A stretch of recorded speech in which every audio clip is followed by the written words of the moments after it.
Hello, and welcome. Coming to you from under the stairs somewhere in Little Whinging, I'm Josh. And I'm John, and this is One Smooth Butterbeer. I bet it is. But this is the Geek ETC podcast, where we dive into all things you can geek out about. And this week, we're geeking out about Hogwarts Legacy. Yes, we are. Before we dive into that, you had something a second ago you wanted to bring up to me. Right. So, a couple things I've noticed and some stuff to mention. Here lately, for some reason, I've seen a lot on either social media posts or videos. A lot of people referencing that when something bad happens, that they say they take, 2d12 psychic damage. That I'm noticing it become a very colloquial, socially used term to take psychic damage. Referencing, obviously, Dungeons and Dragons, that is a damage type, alongside piercing, acid, force, right, fire, bludgeoning, all that sort of piercing, stuff. Yeah, psychic damage, obviously a thing that just, you take it in your head, in your mind, it hurts you on a mental level. But yeah, I've just seen a lot how that's here lately with the rise of the popularity of D&D. Here lately, especially the rise also in some of those terms like that making their way into the kind of normal nomenclature. Yeah, it's definitely becoming part of the lexicon. Some of those things are. I have not seen any of those posts there, but I myself might post something like that because there's a few times I've heard some people say some pretty silly things, or I've listened to some stuff that was a little too stupid for my own ears, and I honestly probably did take a D4 of psychic damage. You probably did, but keep an eye out for that. I guarantee you, now that you're aware of it, it's one of those things, similarly, if I've had someone just come up to me and say, you are now aware that you're breathing. And then you stop breathing automatically. And then you become self-aware of it and you start thinking about it and you notice you start breathing harder. And it's just one of those automated, subconscious responses that you don't think about typically. Aren't you glad somebody doesn't come up to you and say, you're beating your heart automatically? Right. You just die. That's exactly it. Just kill over. That's it. That would be tough. Psychic damage is very interesting to me because it is, in Dungeons and Dragons, there are spells you can cast, and the damage types for those can be anything from like fire, ice, acid, force damage, which is just kind of like this really powerful, quote unquote force. Right. But psychic damage itself is one of those things that is a lot of monsters and a lot of creatures that you would fight aren't immune to it. And, I think of it, it's almost like damage to the brain itself. I imagine it would be piercing and cold and you would get these headaches, or like eating too much ice cream quickly. that would be like not even a point. It's right. Approaching that. It's that piercing cold feeling, almost, we have a character in our campaign that we play that is a Psi Knight, right? Psi right. Warrior fighter class. And when that character does stuff, sometimes I talk about the nose bleeding, very Stranger Thing-esque, where, all of that stuff up in your head, that's where you feel it from. So even like little things like, for those who are not familiar with Dungeons and Dragons, there's different classes, right? So one of those classes, like the Bard, okay? The Bard is a class. They use their power of song or writing or oratory, right? To channel magic charismatically. Yes. The power of their, like the force of their will channels that. And there's a very low level spell called Vicious Mockery in that. Yes. And you've used it many times. I have. But it is one of those things where when, oftentimes it's used in Dungeons and Dragons, it's like, hey, I'm going to say this funny retort after somebody does something or towards somebody, and they're going to take, 1d6 psychic damage. But realistically, you are shredding their mind. You are tearing into their very mind. And as you get more powerful, once you reach 5th level and you're doing 2 dice, once you reach 11th level and you're doing 3 dice damage, right? You are shredding into that person's brain. And as written, in the monster manual or even the player's handbook, a commoner has 4 HP. Everybody that's walking around in cities has 4 health points. And at level 1, a bard can kill you with an insult. Jeez. That's some That's some powerful words. Yeah. So, to us, if we've seen a video or like, Elle or somebody like that from Stranger Things, and she's killing these soldiers, she's dropping them dead. In the Dungeons and Dragons world, you can do that with a really silly insult. Right. See, for me, psychic damage, to me, it's more of a, almost every other damage type, there is a physical aspect to it. Something that you are physically affecting the other person's, biology in some way or another. You're either freezing them, you're piercing them, you're, catching them on fire. But to me, I always thought psychic damage was the one that had no physical actually element to it, that you're attacking their, their consciousness, in its wholeness, that you're affecting purely their internal, mind and internal being on a much deeper level. I like that as well, And you essentially, cause them, a retching pain, but it may be from, heartache or depression or fear that you've caused, that you've put in their mind, and that's causing them pain, which may translate to physical pain. But, I mean, a body without the mind couldn't exist anyway. So really just affecting the central nervous system in general. In a way, possibly, yeah. Yeah. But yeah, keep an eye out for psychic damage. I guarantee you'll see it pop up from time to time. Here it comes in my social media posts. You're going to see a ton of it. Yeah, all the comments will be taking psychic damage, this and that. Also, you've got me hooked on these ghost energy drinks. Not a sponsor. Not a sponsor yet. But I've never really been a big energy drinker, I should say. And mostly because the ones that I had, they often had, a ton of sugar, a ton of other either, dyes or artificial coloring and all this stuff. And none of that stuff's good for you.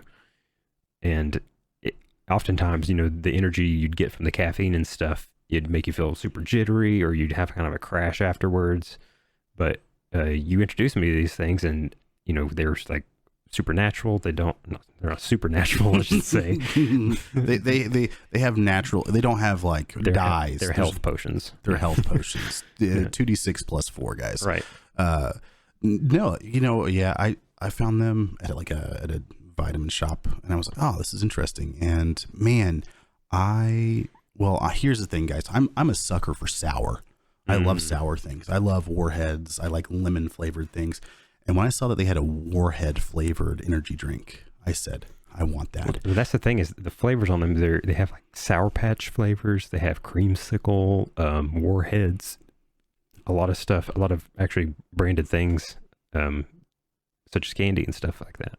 Yeah, a lot of them do too. Like the C4s have like Starburst flavors, and I think other things, but they're not as.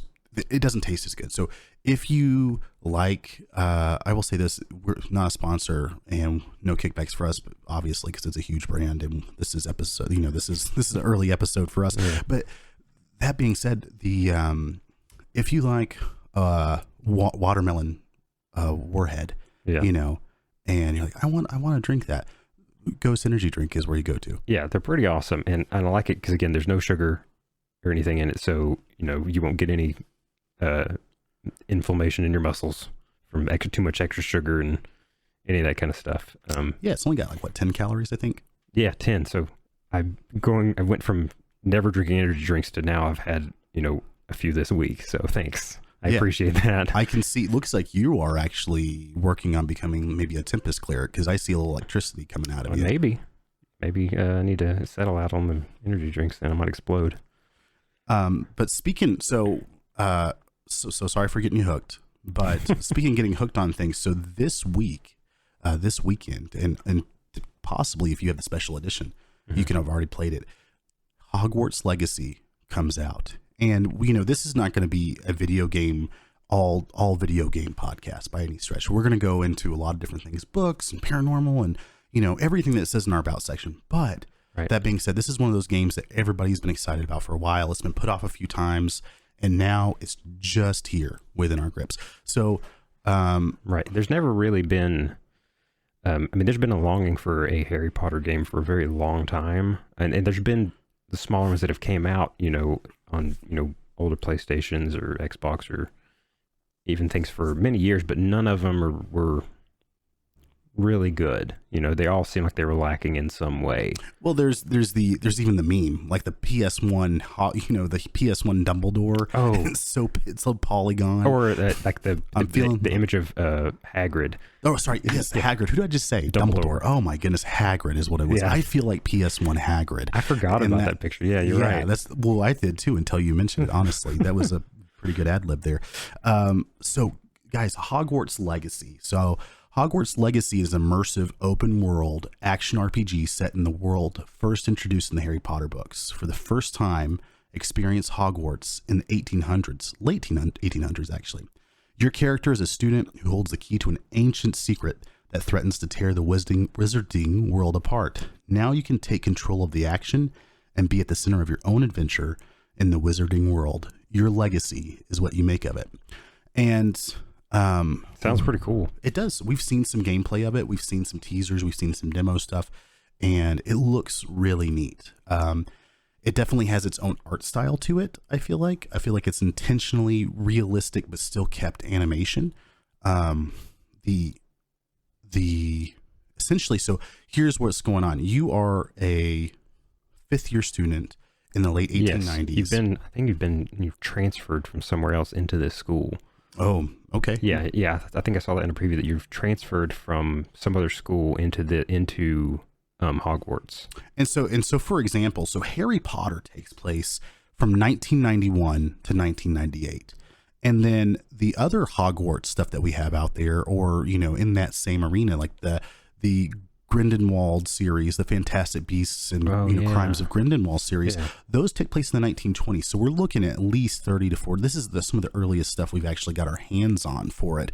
And it really allows you to kind of create your own character that, why aren't I mentioned in these other things, because it's 30, 40 years ago. So I'm excited about that for sure. Right. And I've seen in some of the previews about it that, because it's so old, there's not, obviously won't be many recurring characters, from these other series and stuff. So it'll be a lot of new faces, new teachers, and but there could be some of the Hogwarts ghosts that linger around the school. Some of those may be floating around in some of the areas to talk to. Yeah, I believe I've seen like the almost headless horseman guy. Like the almost headless what's his face. I've seen him in there. So that's pretty dope. It looks really good.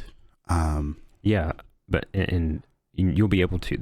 It seems they have pretty good character customization in it as well. You can change your voice, your body type, accessories such as glasses and stuff. And I think you get to choose your house. So the Sorting Hat, I believe, that's part of it. You're going to get, and I'm not sure if the Sorting Hat will take into account maybe some early RPG sliders, like, well, maybe you answer some questions and then the Sorting Hat will send you there. But I imagine it'd probably, because people have such passionate feelings about the different houses, that I feel like it would let them choose. Because if someone wants to, is super into Hufflepuff, they might want to play Hufflepuff. Well, that is true, but it is said in the actual series itself. Like, even if it says, this is, in the epilogue, which takes place in 2007, I think, is when Harry Potter is taking his kid to, the train station to go to Hogwarts. Mm-hmm. And he says, what if I get put in Slytherin? And he's like, there's lots of great wizards that come from Slytherin. But remember, you can always choose. Like, you still have it, the Sorting Hat will take your choice. Really? So I think it would be actually interesting if you were like, I'm kind, I'm this, I'm that, maybe, and that affected your stats. Or it gives you some of the same sort of interview questions you'd see on job applications when you do the multiple choice, a behavioral assessment or whatever. Yeah. Where, if you were in this situation and had an altercation with another employee, what would be your reaction? Yeah, and the Sorting Hat would put you in your house, and then it would be like, you can change it to whatever, but it would be interesting if it had a little bit of that. But either way, you get to pick. I do know that they have all those locations in the game of the different houses, and you can visit them all. And I think I saw it referenced where it could, the situation could be where you may not be able to visit all of them on one playthrough. That's right, because not everybody can go to other person's common room. That was thing in the lore is that if you're in Hufflepuff, you can't go to Ravenclaw's dorms and stuff. You're not allowed to go in there. Yes. So it may be the same deal where you would have to do as another playthrough to be able to access certain locations of the castle. And from what we're seeing, it looks like another playthrough might be a fun thing. So speaking of those 4 houses, are you aware of like that they have some elemental to them? They have a little bit of an elemental factor to them. No, and I will say right off the bat too that I'm not super well versed in the world and universe of Hogwarts as it is. I've seen the movies probably once through all, I guess, 7.5 or however many there were. I've seen the movies. I've never read the books. I hadn't really played any of the other games, so I'm not super deep in a lot of the lore in it. Well, get ready to learn, Josh. I am not I'm not like a super fan. I don't have, which, props to you. There's so many awesome nerds out there who have their Gryffindor, what do you call it? With scarves and stuff they wear around their necks, and they have everything like that, and they have their cool parties and all that. And I love it. I'm down for it. In school when it was popular, I didn't actually read it. I was more of a Redwall series by Brian Jacques, and but I got into it later, and I really love the movies. The movies are one of those things that we talked about in our very first episode. Mm-hmm. We said, hey, if it lowers your blood pressure, if it makes you feel good, that's a good movie. Or, that's something fun to do. It's a Christmas movie. It's a Christmas movie. And to me, the ultimate blood pressure medicine is the Harry Potter movies. When I put in the first one, or when I watch the first one, I've got streaming services. So I don't need to put in the VHS. I don't have to put the VHS in. But when I turn it on, be kind, rewind. Oh my goodness. When I turn it on, it makes me feel better. It gives me like lowers my anxiety, and kind of like some other activities I like. I really just kind of focus. I can just kind of veg out with it in the background.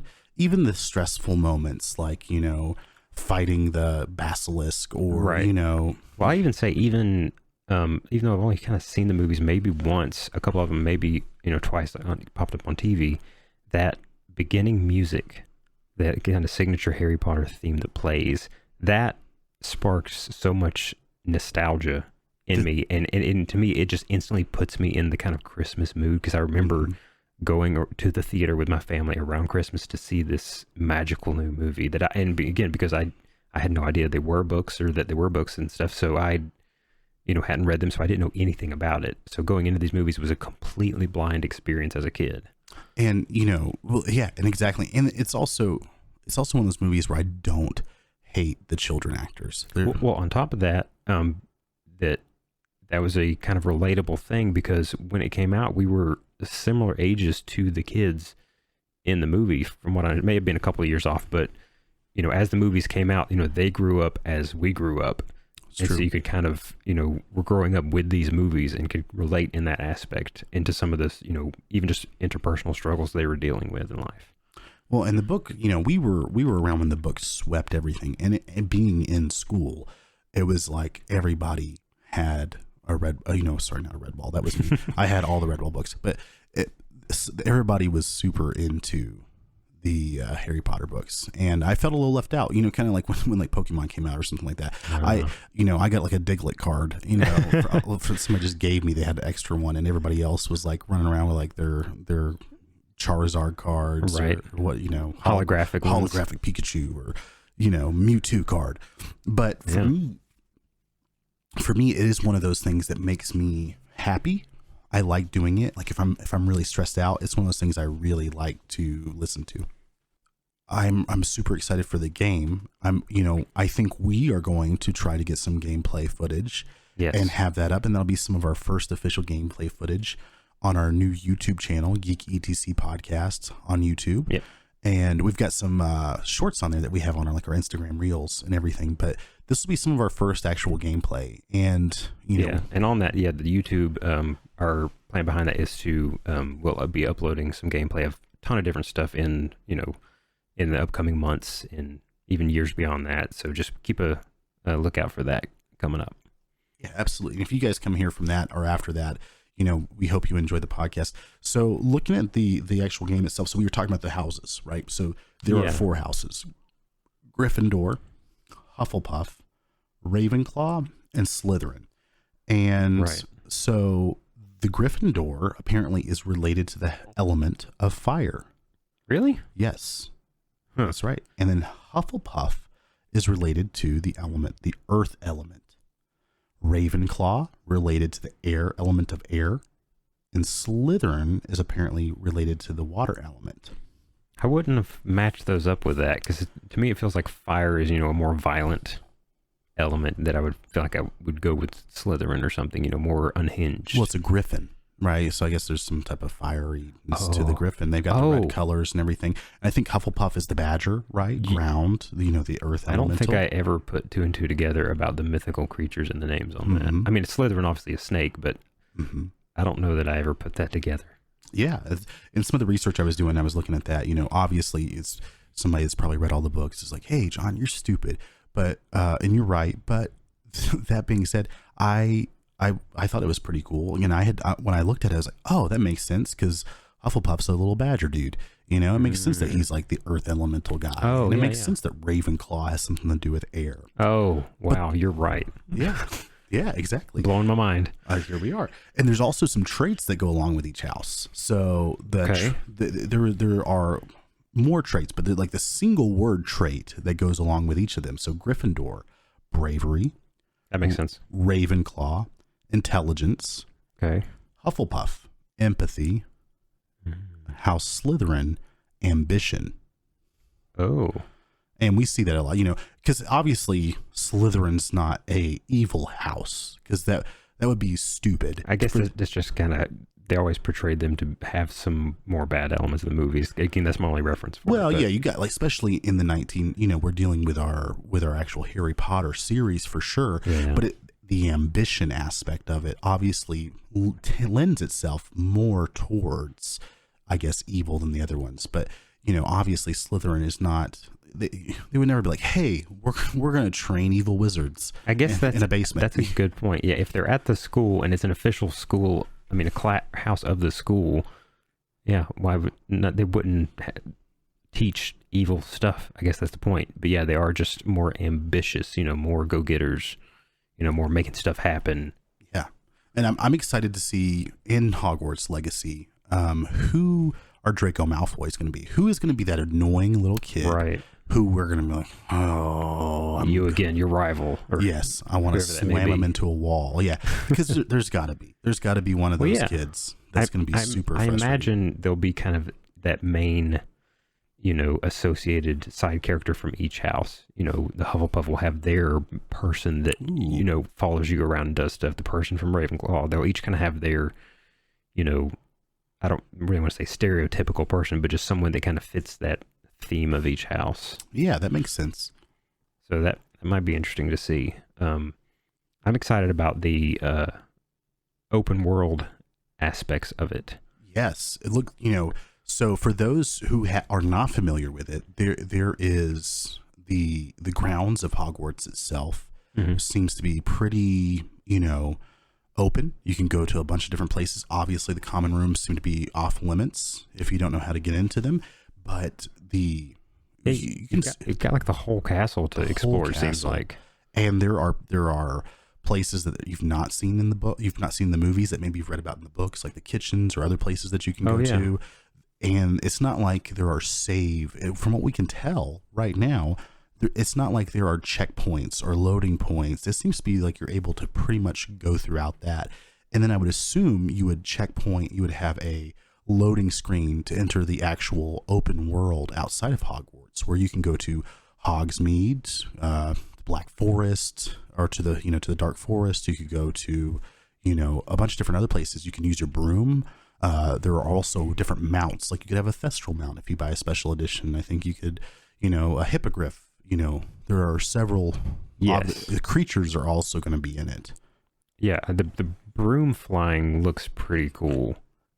Being able to be in just the open world surrounding areas of the castle, in that area there, and just being able to hop on a broom and take off through the sky. Yeah, and it seems like there's some type of stamina aspect to it, some type of stamina element. To the flying? To the flying. I didn't see where that. if you're going too high, I guess that's something you have to build up. If you start going too high, it starts going down. So I think the lower you are, you don't really burn anything. But I when guess you, it would get harder to breathe the higher altitude you get. that's true. And, from what I understand, I think you can plummet to your death from the broom. That would Oh, be really? Yeah. So if you decide to go right up into the sky, super high. Oh, just skyrocket straight up, and then you just pass out or yeah, black you're out or done. something. Yeah, you're done. So you're going to come Oh. down if you don't pay attention to that stamina meter. Interesting.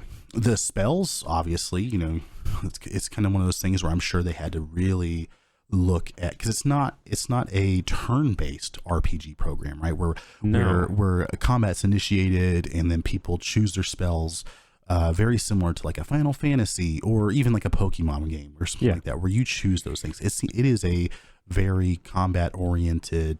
It's an action game. And It's all live, on-demand fighting. Yeah, basically. Yeah, just like the UFC, essentially. Whenever you want it, you can get it. But no, there's the defense against the dark arts. You actually have to go to class. Looking at some more of the gameplay stuff here. I mean, even like I think I heard the combat kind of even reference to something similar to some of the Batman games, and like Arkham Asylum and Arkham Knight. That style of combat. That's a good point. And looking at the gameplay, I can kind of see that now. So some of the gameplay features, it says learn spells, brew potions, grow plants, and tend to magical beasts along your journey. Get sorted into your house, forge relationships, and master skills to become the witch or wizard you want to be. Experience the wizarding world in an unexplored era to uncover a hidden truth from its past. Battle against trolls, dark wizards, goblins, and more as you face a dangerous villain threatening the fate of the wizarding world. So, overarching nemesis. I've definitely seen that some of the goblins are not going to be friendly. Oh, Trolls, no, they look pretty mean. I've heard tale of dragons. I will say something I'm not looking forward to in this game that I've seen in the trailers that's in this dark forest, and why I, as a child skipped over certain parts of the movies, are these freaking giant spiders that are all throughout this dark forest, apparently. Are they actually in the game? So here's yes. Are they really? Yes. They're in the trailers. They're all over the trailers and stuff. And there are like swarms of them, and you're having to fight them off and stuff. Because I say that because Hagrid, PS1 Hagrid, in his polygonal form, the spiders that were a problem in the movies that you did not like, there's all those little things running about. Those came from those were like his buddy. Like he released the granddaddy into the woods, and I completely missed that part of the movie. I guarantee it, because I just checked out. I'm surprised that they're actually there, because I thought that was more of it came from Hagrid thing. But like I said, I've not read the Grindelwald series. I'm not. I'm like a one read through on all the books, so I'm not like those of you who cuddle up with some tea or hot cocoa and read the books every year. Right. You know better than me, and send us a message on Instagram or something and let us know.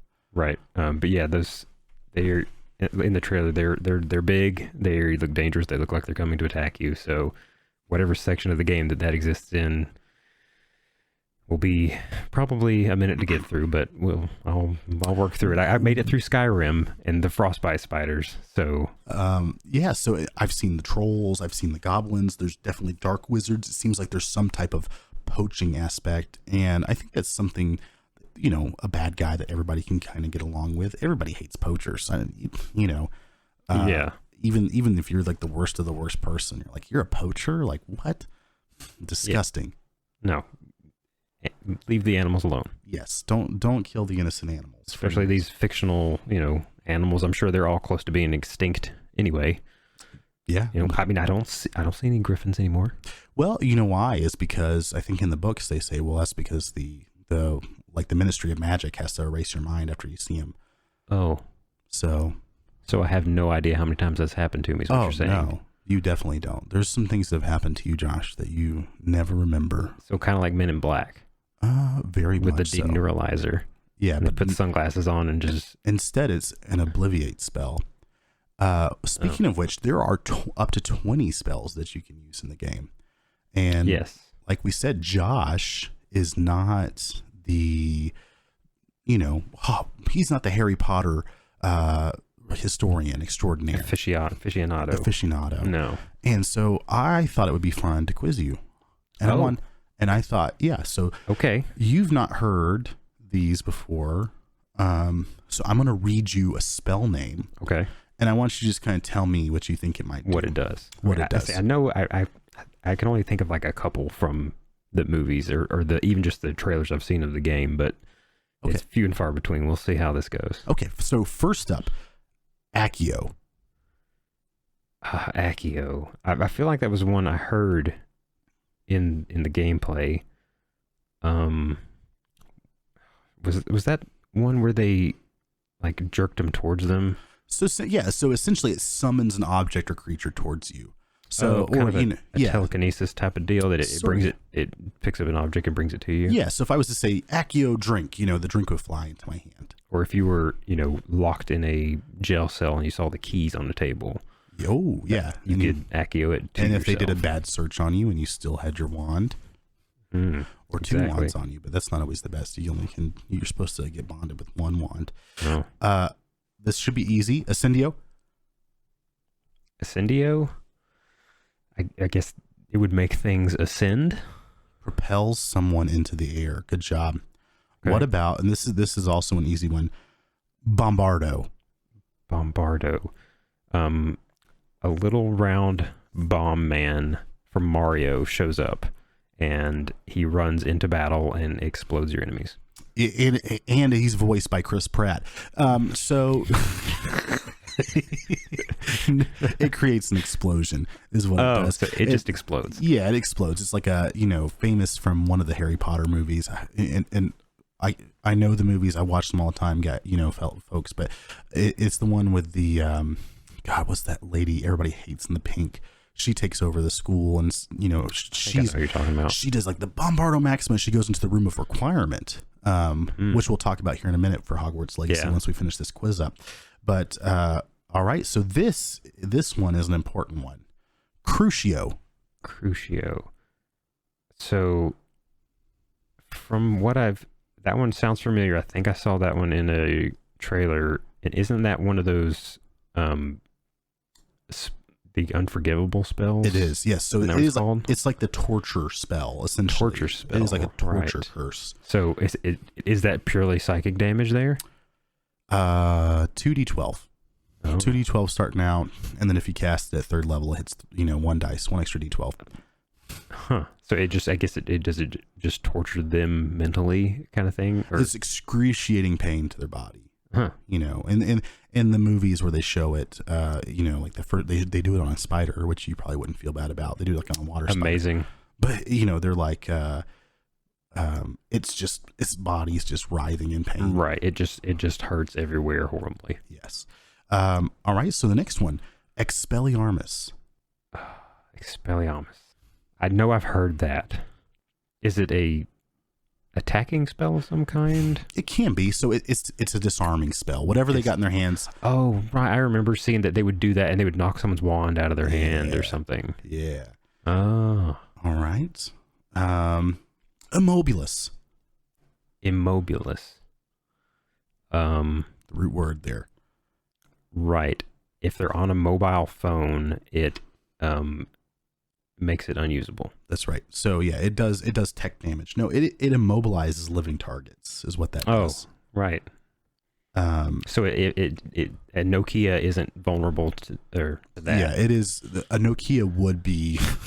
Nokia would be. We know it can survive everything. It can survive everything. That's Nokia, the official phone of the apocalyptic wasteland. So what about Incendio?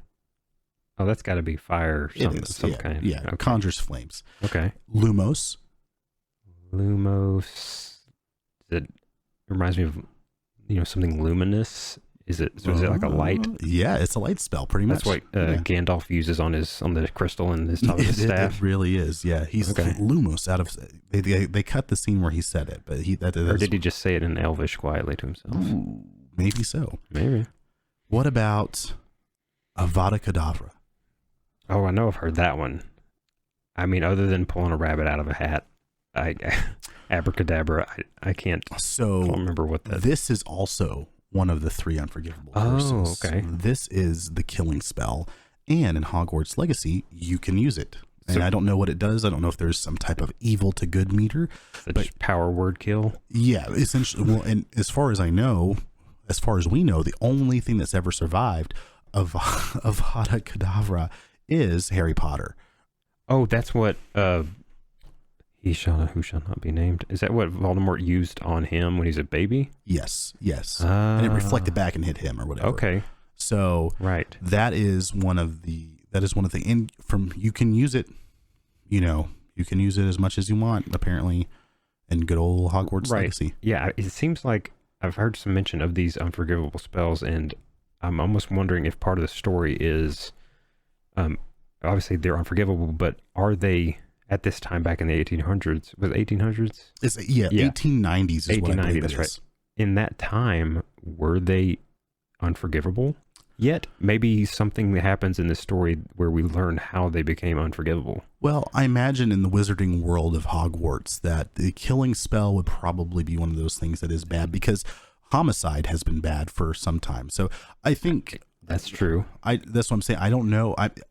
When I see that there is that spell, the Avada Kedavra, Yeah. when I see that spell is in the game, it makes me wonder if there is some type of morality engine to it.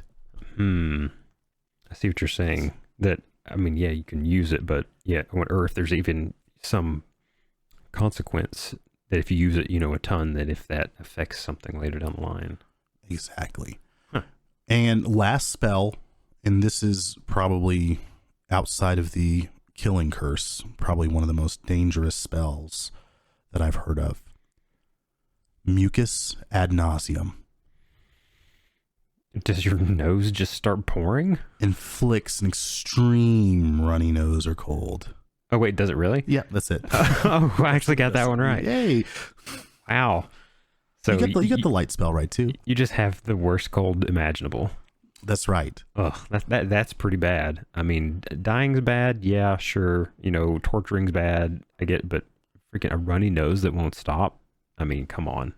That is bad. And I think that is torture. I would like to propose to the people involved in Hogwarts Legacy that should be the 4th unforgivable curse. Because as somebody who's been chronically sick, because I have a 6-year-old child in kindergarten and he brings home everything, I am beginning to tire of it.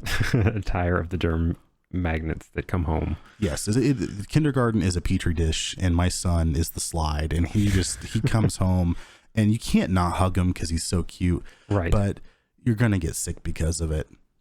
Right. That makes sense. So yeah, mucus ad nauseum. That is a spell. I pulled it from a thing. I don't think it's in any of the movies, but hey, it's probably in a book. True. Spells are pretty cool. If you had any spells in real life, like if there was one that you had access to, if we were wizards, do you know of any, what would be a spell that you would like to be able to use in real life? So interesting. I made that poll on Instagram and we had one reply. Yeah. Feel free to reply to us, y'all. We do like hearing from you. We'd like to be kind of like a, somewhat crowd, content driven. Our one reply said Reparo, which is a Hogwarts spell, is a Harry Potter spell. It's one that exists in fiction. It is one that exists in those fiction works, and it repairs things. And that person said that way I could, if I break something, I could just fix it. So similarly to mending from D&D. Just like it, yeah. There's a small rip or tear in something or something slightly broken. It's a super glue of spells. It is. I think Reparo affects much larger. Like if you had which in the gameplay that I've seen, like there's Reparo is one of the spells that you can get in the game, because that we saw in the gameplay there was a bridge that was broken. Oh, that's what he used on that bridge. That's what they used on the bridge that fell. Oh, so yeah, you could repair. But you can't use mending on a bridge, unfortunately. No, that would take way too long. Well, it wouldn't work. It's got to be a small thing. It's one of those things that everybody tries to use it. Like, obviously, if your game master or dungeon master lets you use it, or rule of cool, then of course you can use it as much as you want. To discretion, but yeah, that would be very useful. You get in a car wreck just the zippity zappity and all the dents come out, paint fixes itself, and you're right as rain. It would be like playing Burnout. We're playing Burnout 2 on rec mode. That's an interesting thing, that if you knew you had that ability to whip out any time, would you be a lot less or a lot more careless? Well, Reparo, I would like to bring up that Reparo does not fix a family of 3 that was just on their way to Olive Garden. So no, I don't want to kill them. Could it fix? How did they? Could it fix undercooked pasta? Oh my god!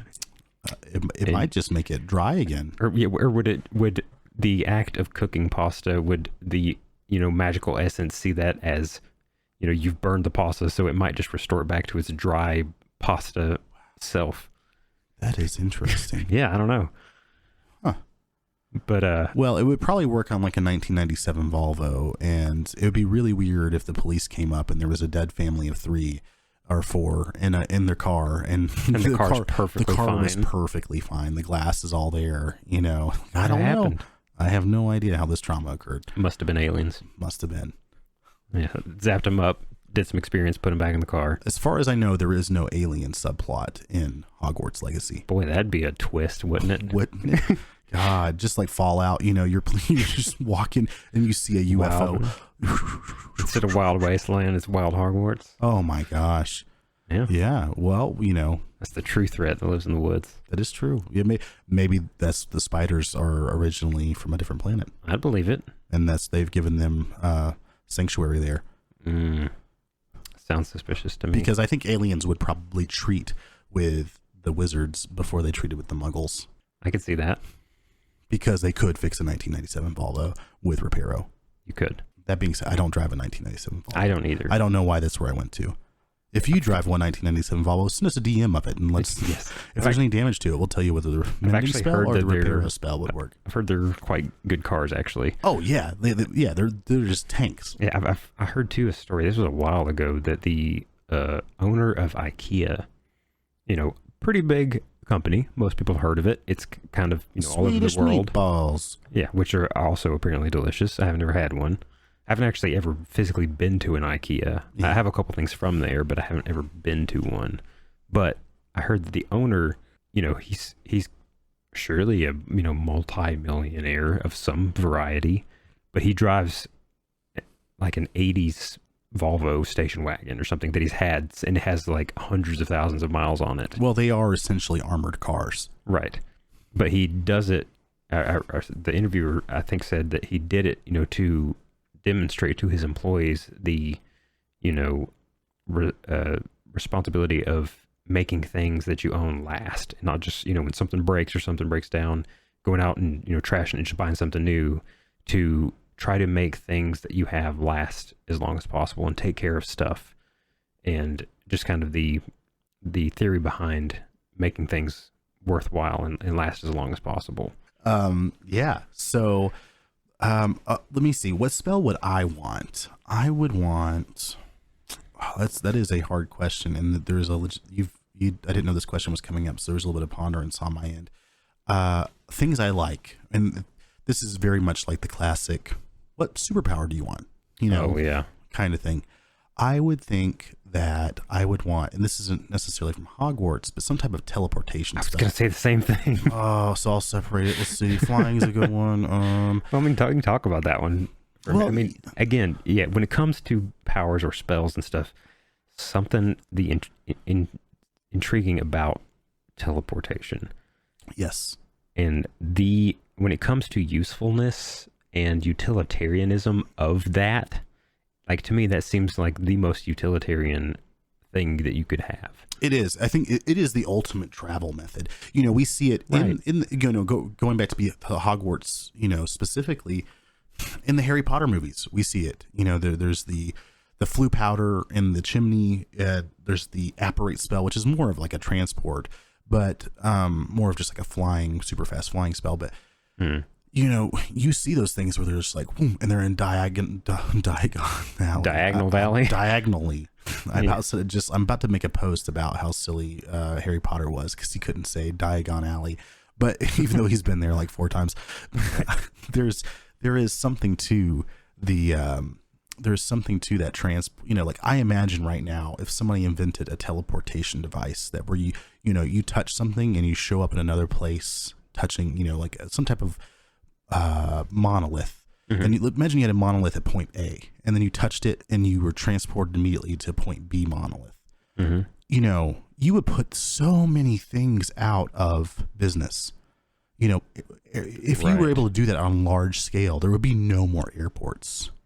That if there was a, for instance, you had a monument of some kind that had a, radius around it of maybe 50 feet, and it was set on a time interval that every 30 minutes, if you're within this circle, you're going to France. It's in New York City, it's a torture device. It's in the Great Monolith Hall. It's a torture device. We got because you only stick half of you in the circle. Is that what you're saying? No, because you have to go to France. Is what I'm saying. That being said, yes, that would be. Wouldn't that be so cool? Like the without like that spell, like so in what the magic system that you and I are most familiar with. Well, at least I'm most familiar with like Dungeons and Dragons 5th edition. Something like Misty Step, right? Or Thunder Step, or something like that, where you. Even there's even the teleportation circle. Being able to go somewhere else quickly is like, I love Nightcrawler from the X-Men. I was going to mention there's kind of the two different categories of teleportation in my mind. There's the Nightcrawler, just the kind of bamfing from short distances, places you can physically see. I'm down here. I want to be, up on that roof, or I want to be across the street. You just bamf out and just appear in the other area that you're looking at. Like that to me seems super useful. Just the same that, if you are able to picture a place in your mind, or you've got, a photo album of, places around the world you'd like to go to, and you can open that photo album and, all right, there's, this picture I took in New Zealand. I can just stare and focus at that picture and poof, I'm in New Zealand. That would definitely make your Japan trip a lot easier, I feel like. True. It would be a lot cheaper. It would be a lot cheaper than it is now. Yes, and wouldn't have to spend, 20 hours on an airplane. Yeah, oh, gross. No, yeah, I think, well, so you would say teleportation as well. That probably would be probably the highest on my list. Well, as far as usefulness. If you're going to say teleportation, then I'm going to say invisibility. How did you know? Because that's always the number 2. Because we've been best friends for so long. And it would be mine. Invisibility is super dope, being able to like, just, I don't have to put clothes on, go to the store, go do whatever, play pranks on people. True. It would be a lot of fun. And just, being able to literally disappear from society for a moment in time, just to kind of have your own time. But I imagine it would be a little bit like, there's the Stanford Prison Experiment where it deals with like the morality of like when you're in charge of someone or whatever. And I've got my own kind of thesis on how I feel about that, which I'm not going to get into. But I imagine there is something similar, if like a morality compass, is if I can't be seen. Right. And what would I actually do? It would be a test to yourself. It is definitely a test of your character. And yes, I think that people, if you got to think about that, because like if you were invisible and you couldn't be seen. Yeah. There's a lot of people out there that if they had that, they would do horrible things. Even people that are good people. I'm like, well, you know what? Maybe I will take a pack of gum. Right. No one would know. It starts with a pack of gum, and next you're running over school kids with your car. I hope not. That was a reference to a Weird Al song. Oh, okay. Reparo. Exactly. On the children. Which is bad because we weren't altruistic enough to say cure wounds or something like that. Exactly. Which is, hey, hate on us if you want. If greater restoration, which would be great. Like, hey, let me get your arm back. Let me get your leg back. That would be great. Or you've got a debilitating sickness. Well, not anymore. Not anymore. I would rather be invisible. Right. Personally. Exactly. But I imagine with that too, another thing I thought about would be if, you had that and, your family and friends and work people, people knew you had that. I feel like it would be hard to keep trust with the people in your life because, surely it would be going, I know it for me, if my, I knew that, you had that and, we hung out all the time, I feel like in the back of my mind, I'd constantly be wondering like, Is he right behind me? Oh yeah, you would. Yeah, Is he standing here and I just which don't know you it? should. I mean, human nature, like, we are like, hey, hardwired to know, like, is there a predator? Like, is there somebody there?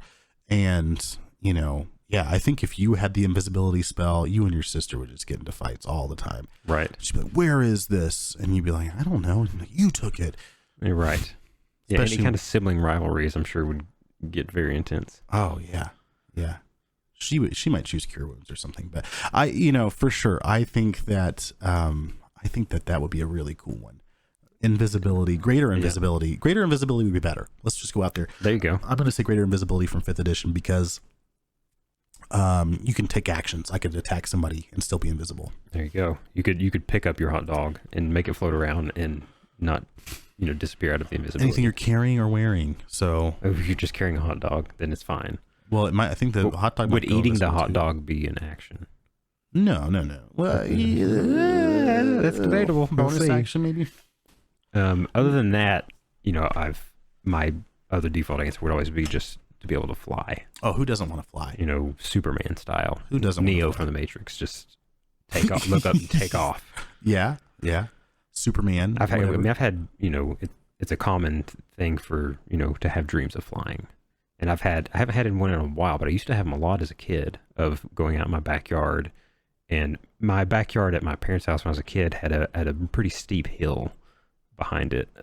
You remember this? I do. And I would have many dreams where I would go stand at the top of the hill and just kind of look down the hill, and I would take a step, towards the hill, but I would just kind of lift off the ground and basically just float. Maybe 2 to 5 feet off the ground and just float all the way down the hill to the bottom. Well, as steep as the hill was, if it was me, I would be dreaming about going up the hill without having to walk up. That's just me when I'm thinking about back to the utilitarianism of it. Exactly. Yeah. Oh, that's pretty steep. Not for me. Yeah, but real world, like obviously we're almost delving into superpowers here, but like if you had a spell which like fly or levitate or something like that, if you had a spell like fly and you could fly around for an hour, there are a lot of things that we would have to take into account. Like it gets cold in the stratosphere. Like you would have to definitely, if you're flying, yeah. Well, and yes. You'd have to pretty much wear a motorcycle helmet all the time, otherwise your eyes would dry out and you couldn't breathe. Well, not to mention like hitting a flock of birds. Also true. I mean, bird strikes are super devastating on planes. They destroy airplanes. Much less just a human. Oh yeah.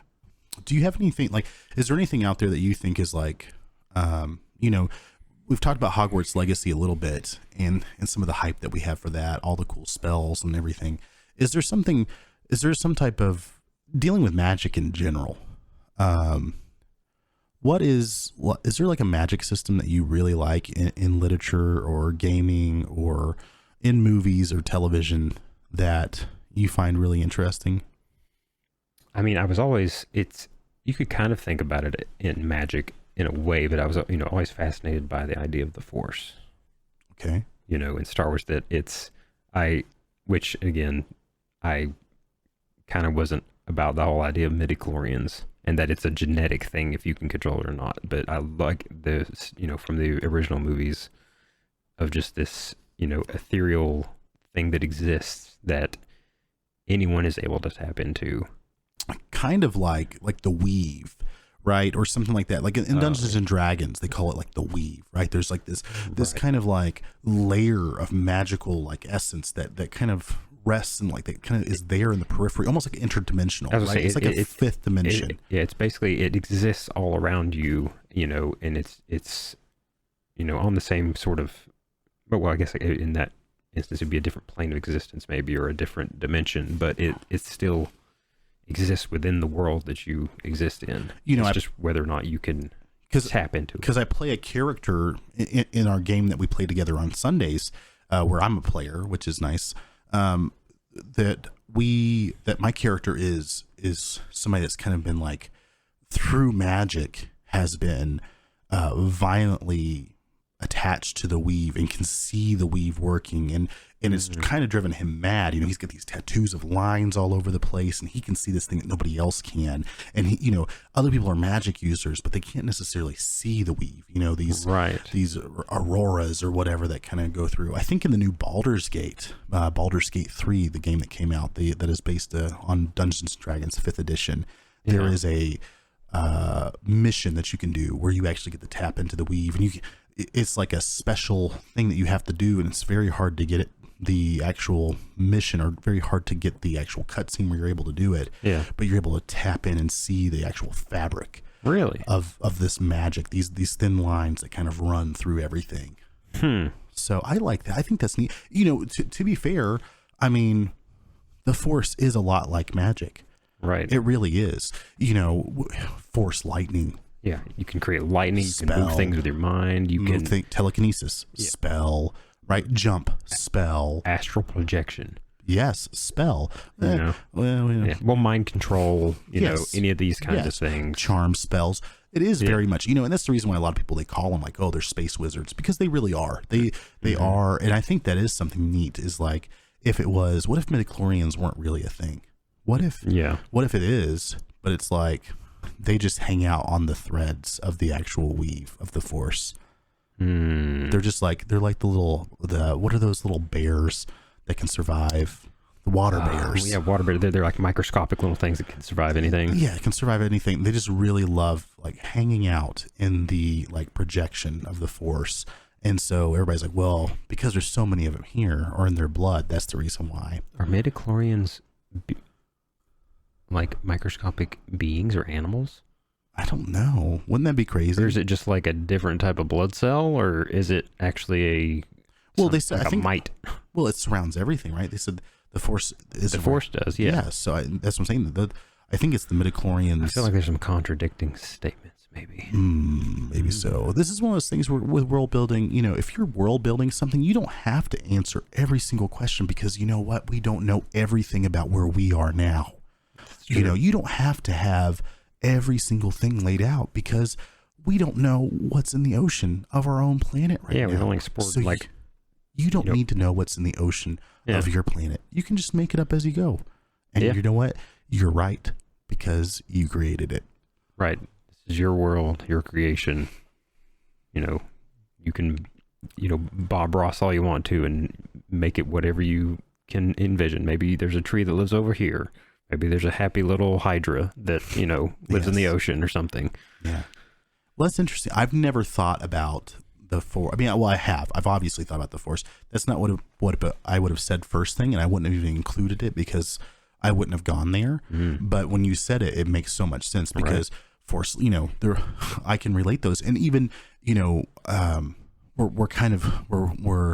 talking magic here, and we're getting a little bit off topic of the Hogwarts Legacy theme, but for those people who like Dungeons and Dragons, there is actually a free thing out there called Star Wars 5e, Star Wars 5th edition, and we've played. Yeah, we did that one shot. We did the one shot with it, and they use those Force sensitive classes, and they use those Force powers interchangeable with spells, and it works perfectly. Yeah, it works really well, and so I think that's something that's very interesting for me.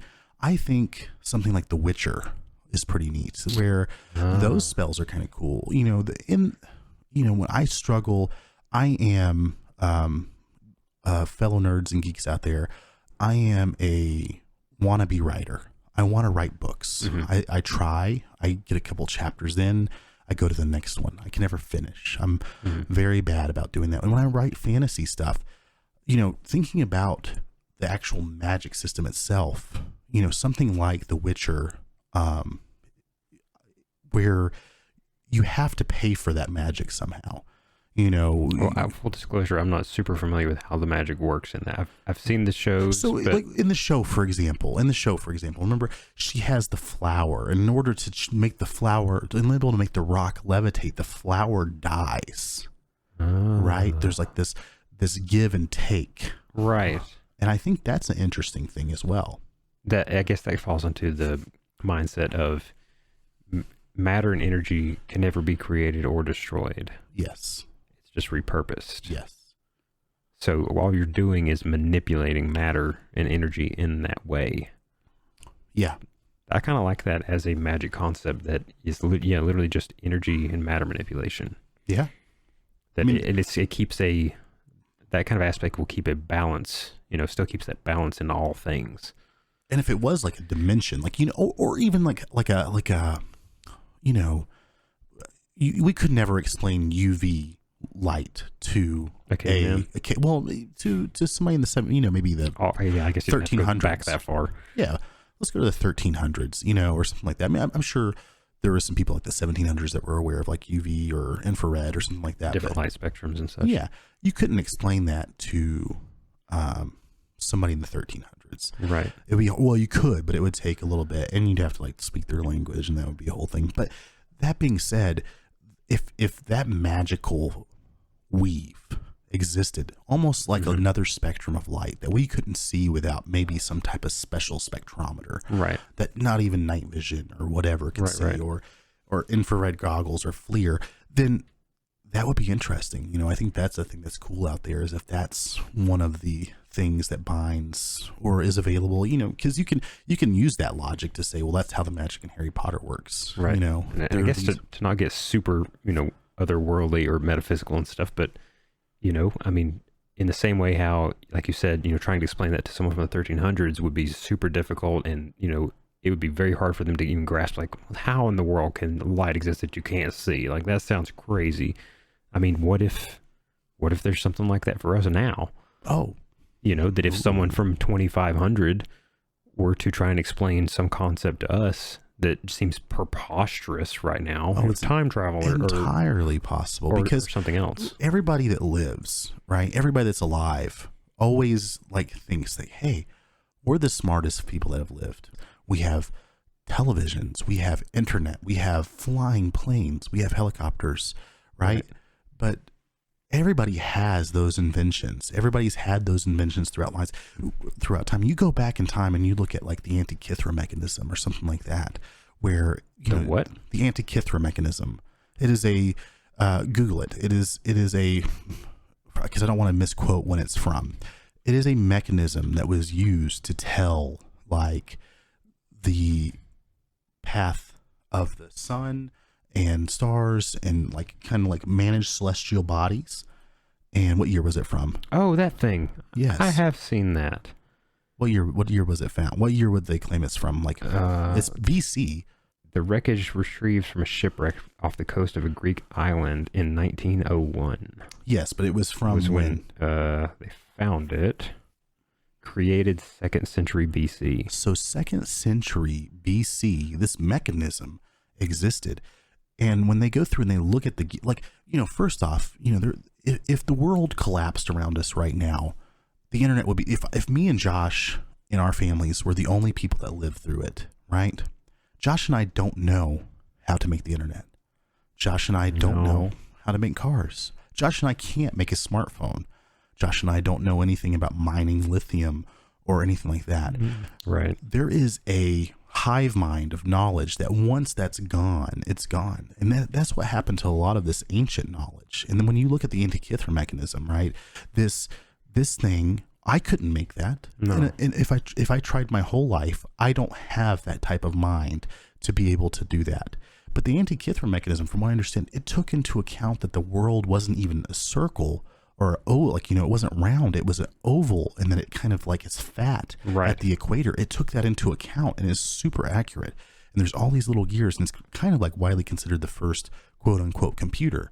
Right? Yes, 2nd century BC. And that made me think, I'm sure, we'll have a future episode talking about, related to a similar thing that you mentioned, that some of these ancient civilizations. Ooh, yes. Some things around that I'm sure we'll do an episode at some point. And especially with some of the upcoming things coming to, near where we live. Exactly. That's we'll coming probably up. dive into that, but just around the whole theory of, that we may, as a term that I've heard used, we may be a species with amnesia.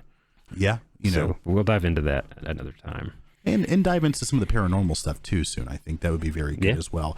In Which magic could be paranormal. Magic is very, very much it is a paranormal thing. It is there's been a long history of, there was, the witch hunts back in the day of Salem and all these kinds of things and who knows what, some of these people were capable of, many, many centuries or decades or thousands of years ago. That's right. Maybe they had some type of maybe dragons existed. Magic equivalent. I've seen some interesting evidence and a lot of some theories and stuff about some type of large reptilian snake-like creature existing thousands and thousands of years ago that, because there's getting into that ancient history I was just talking about, but many cultures from the past, reference them in things. Well, and to be fair, you wouldn't remember it because the Ministry of Magic has used the Obliviate spell. Exactly. Full circle. It coming full circle. The American Ministry of Magic has come here, whoop, hit you with their wand. Yeah. And you'll never know the difference. Yeah, you would never know the difference. I think, magical systems in general, there's so much fun to play with. I think every kid at some point in their life, even if they're not going to geek out like we are about certain things like this or nerd out about things like this, everybody thinks like, man, what if I could just do that? Right? I mean, it's either superpowers or it's magic. I guarantee you a lot of our audience, including myself, at some point in their past as a child, they either watched something like Harry Potter or some type of other cartoon or something, and or probably Star Wars, and they looked at an object, the TV remote or something, and even if it was for just a couple seconds at some point in their life, they legitimately tried to pull it towards them or like lift it with telekinesis or something. They're like, if we're gonna work, maybe it'd work right now, and I'm just gonna give it a shot, and then nothing happens. But yeah, and there's some people out there that think they can actually still do it. And there's some people out there throwing chi balls at martial arts stuff and knocking people down with their minds or whatever. But yeah, that exists. Makes me think of a guy who got famous back in the 80s and 90s, Uri Geller. Oh yeah, the spoon bending guy. That's right. Yeah, he was on all kinds of the late night talk shows and all that stuff, but then was proven by the Amazing Randy, James Randi Foundation and stuff that he disproved him many times, along with a lot of other people. Yep. And no one's still taken him up on. Well, even though he's not here anymore, that his pledge I think still exists. $1 million. Yeah, $1 million for anyone who can 100% positively prove that they could move things with their mind. Well, any type of metaphysical thing. Exactly. Yeah, any type of metaphysical like ability, any type of superpower or magical able ability. To read their mind, move something with your mind, any of that kind of stuff, that if you're able to 100% prove you could do that, you get $1 million. Yeah, if you're somebody that doesn't like magic and doesn't want to go into that, I suggest you guys watch The Amazing Randy, because it is a very good watch. It's fun. Yeah. And I really, really enjoyed it when I watched it. Yeah. He's a very, very cool guy for sure. Yeah, I think we can get like lost in the weeds, especially with things that we're comfortable with, like Dungeons and Dragons, 5e or Pathfinder or 2nd edition or something like that, talking about magic spells. And I think that's obviously its own future podcast. Sure. But yeah, I think when it comes to magic systems, when I watch Harry Potter, it feels good. I like that it has a vocal mechanic to it. I like that it has the wand feature to it. It has some type of focus, like arcane focus, that is necessary for the casting of it. But occasionally not. There seems to be some spells that can be done without the wand, possibly. Right. But it is just such a fun world to get into. And I think, looking at this, anybody who, has watched the movies and has said, I want to be a part of that, or read the books. Maybe this is you're not a video game player and you've listened to me this long. You've listened for however long this episode's been going on. Yeah. This is one of those things where it looks good. It might be worth you buying and trying to play it, because it seems like it is going to be a fun RPG with good elements to it. And I might be, eating crow here soon. Maybe it's not. True. But we've seen enough gameplay footage, I believe, to think that this is going to be a fun, story-driven campaign. Right. May not be Game of the Year 2023. There's still a lot to come out, I'm sure. We'll see as the year goes on. But I'm sure at come December, this at the end of this year, it'll probably be in the list of rankings from a bunch of different people. And I bet in my head, I bet there's going to be like some DLC that comes out that'll be entirely new campaign, like entirely new missions or whatever, new locations or something. New locations, that kind of thing. That'll be fun. Or maybe it's just a complete flop and it is horrible. The games have done that many times. So yeah. Well, so we'll see. So once again, y'all, we are planning on having some gameplay up this weekend. We are buying the special edition, getting it a little early. So the game releases on the 10th. Yes. The 10th. And if you buy the special edition, you could have got it one day before this podcast, which is today is the 8th. Yes. So if you get it, play it, let us know what you think. Send us some messages. Feel free to get involved. Send us whatever you want to send us as a DM. Like if you want to ask us questions to ask on podcasts, do it. We are very interested in what you have to say. Yeah, and use the if you post any of our social on our Instagram or Twitter, use the hashtag GeekETCPod, and we'll see that and bring that into our stuff here. But yeah, feel free to just listen to us a DM. We are a fledgling podcast. We are working on it, and we want you guys to enjoy what we're putting out, and we also want to hear what you have to say, because there are Josh and I are only two sides of a coin. There are so many other things out there. Maybe you can move something with your mind. Hey, if you can do that, send us a video of you moving something with your mind. I'd be interested to see it. If you need gas money, you just give me a piece of that $1 million, and I'm into it. Indeed. So I do want to plug something, other than our I'm going to plug our stuff here in a second. And this guy is not related to us at all. First off, he is completely unrelated, but we are wanting to highlight people that we like in the social media world. Right. And, this guy is called books, _reviews _kill. And if you are a book nerd, and especially since we're doing a Harry Potter episode, I really like his videos. I have bought books because of some of his videos, and they were great. I bought myself and my wife a book because he had a video that he put out, a reel on Instagram. So follow him on Instagram. He had an Instagram reel where he said, hey, if you like the Hunger Games series, try this book. If you like this book as a kid, try this book now as an adult. And I bought the Red Storm Rising for that he suggested for that one, for like the Hunger Games. And then he brought up my beloved Redwall series, and he's like, if you like the Redwall series, try this book, The Builders. Wow. And it's interesting. It involves animals. It's fun.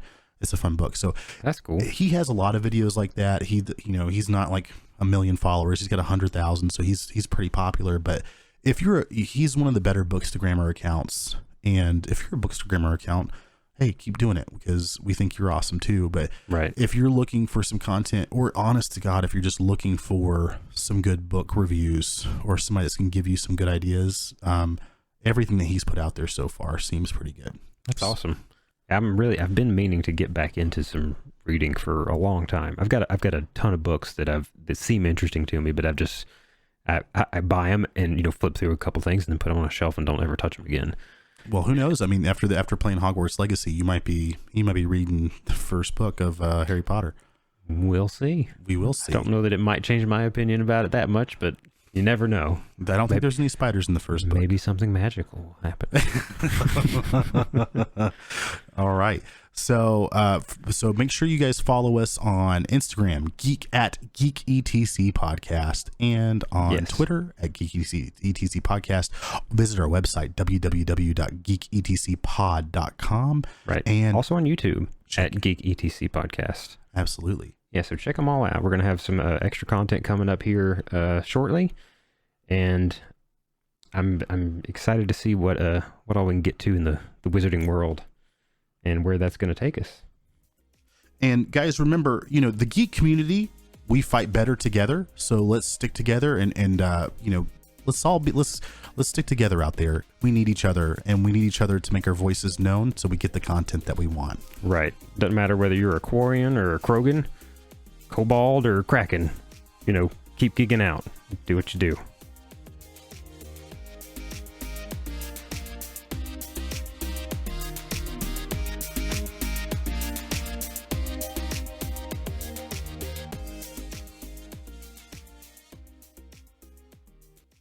Hey there, thanks for sticking around. If you made it this far, it means you enjoyed what you listened to. And if you did enjoy it, go check out our Patreon at patreon.com/geeketcpodcast. For a couple bucks a month, you can help support the show and help keep tons of geek-inspired content coming your way. Thanks again. See you next time.